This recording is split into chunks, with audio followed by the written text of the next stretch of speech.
and welcome back to the Thriftington Post. My name is Lantis, and this week I've been playing Tomb Raider. And good lord, does Lara Croft get beat up a lot in that game. Like, I heard that it was kind of rough on her, but geez. I'm not even sure what they were going for there. I was trying to think of some other game where the protagonist goes through that much of a beating without, besides games where the person playing the character is really bad and they die all the time. But I mean, like, a necessary part of the element is the protagonist is just getting beaten up non-stop, and I can't think of very many. Because usually most games are a power fantasy, right? And in power fantasies, you tend to be the strongest guy on the block. And the strongest guy on the block doesn't get beaten up nonstop, but Laura does. A lot. And really, I thought about this, and I realized there is one place, one media, where you can see the protagonist, usually female, get beaten up nonstop as just a part of the story, and that's in horror movies. It happens a lot in horror movies. There's one movie that comes to mind immediately is The Descent, a 2005 film, which came out 8 years before this game. And that's significant because there's a scene in The Descent where the protagonist, a woman who's coated and caked in blood at this point, is crawling up a large mountain of bones towards the sunlight in a shot that is precisely similar to Lara Croft climbing up a pile of bones towards the sunlight at the very end of the opening, right before she reaches the island proper, right?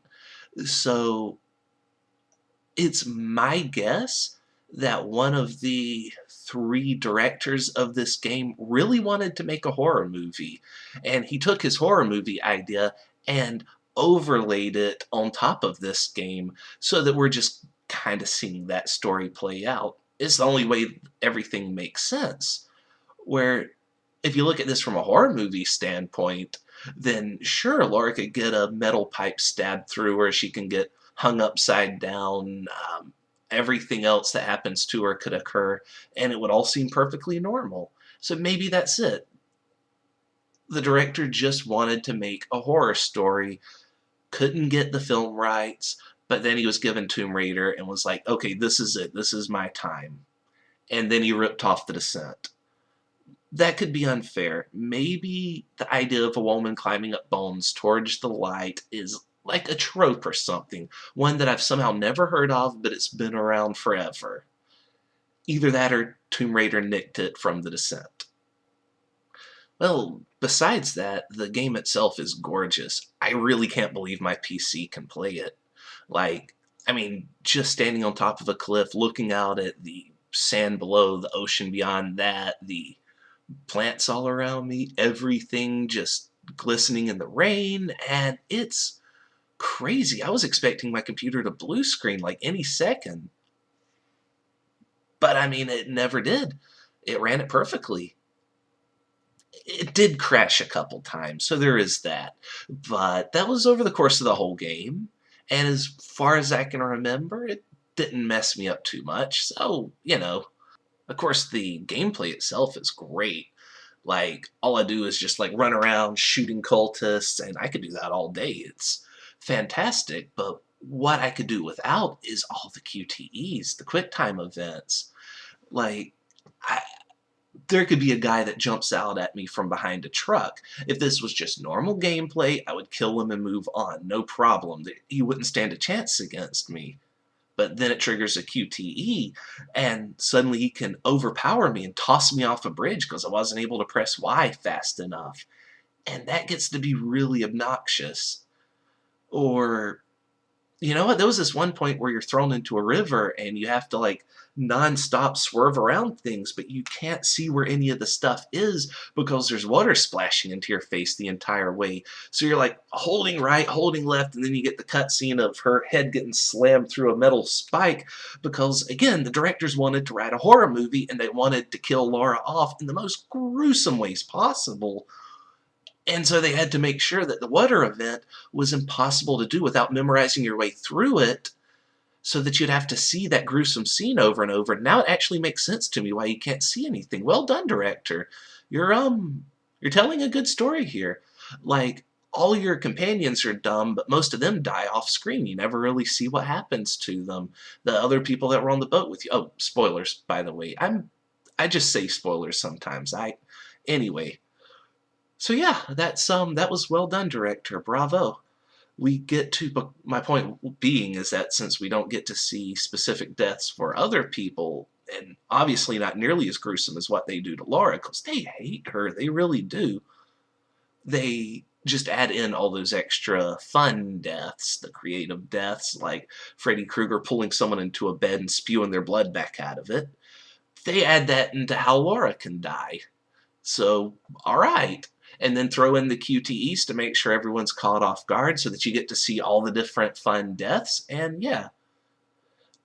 But also, I think we should take a moment to thank Shenmue for Dreamcast for being the first to add QuickTime events into cutscenes. It had no idea what it would be unleashing upon the world, did it? Because now everyone uses QTEs, and they're terrible. Like, okay, you know, one thing I'd like to see with QTEs is an actual inventory screen for your QTE self, right? Like, you can gear up, maybe one button press now counts as two, so if you have to spam a button, it's a lot easier to do that. Longer durations to press the buttons, or alternate buttons, like instead of press X, you can press X or Y. So QTE gear, right? If that's going to be a major part of gameplay, give us a character progression for the QTEs if you're spending half your time in them. I don't know, just a suggestion. But okay, one last thing, which is also a spoiler. We're going back to the earlier spoiler I mentioned about people, your companions being useless and dying off screen. There was one guy, he wasn't completely useless, and I don't mean that one old guy that just kind of dies. What happened to him? He like fell off a cliff or something. But this is a sniper, right? He helps you as you're going across the bridge. He's shooting people as you work your way across the bridge, and then you get to the other side of it, and that's it. Like, he had been radioing you for a while, and he helps you out there, and then you never hear or see from him again.